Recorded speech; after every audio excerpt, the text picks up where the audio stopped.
So Katie, what can you say for that, except that's a huge point? Yeah, it's massive. I think the fight that we showed throughout that game, that's the minimum that we deserve, I felt. You know, we were first and second to a lot of the balls, winning battles, 1v1s, front foot. It was just a really good performance from the team. After Charlton scored, obviously, because it was a very scrappy goal, and we've seen lots of times this season where goals have come against them in a play. And did you guys have in your head, this is a team who haven't conceded in 8 games, or you're just like, right, we're getting on with this?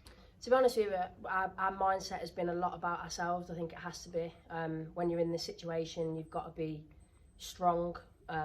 You know, we've been up against it for most of the season now. So we've kind of had to really get together and get our mentality stronger. And I think, you know, when that goal went in, there wasn't one person that doubted that we weren't going to pull one back. And I think that showed on the pitch, and we went and did it. So.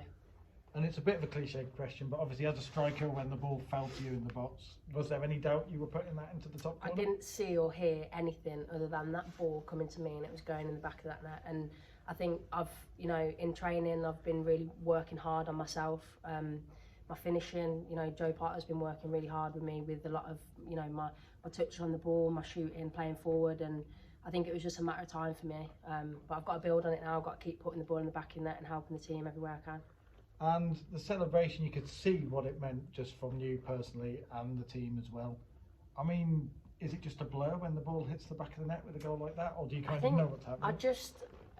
It's that feeling. That feeling is what I live for, to score goals, and when it happens, and you see the reaction of the rest of the team, you know, it's all I want to do. So yeah, I guess it is a bit of a blur.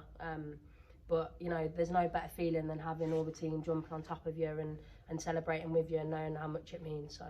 And looking forward, a week off now for the international break, and then West Brom in the FA Cup, 3 games from Wembley, another huge game. They're all huge games at this point.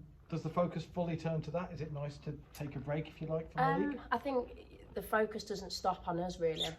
We've still got to keep believing in our process and what we're trying to do. You know, the game against West Brom is just another 90 minutes where we want to try and, you know, play the best football that we can and put the hard work in, and like we want to go as far as we can in the FA Cup. So, you know, that's going to be massive for us. But, you know, the hard work doesn't stop for the next 2 weeks ready for the West Brom game. Thanks, Katie. Well played today, and we'll speak to you again soon. Thank you very much.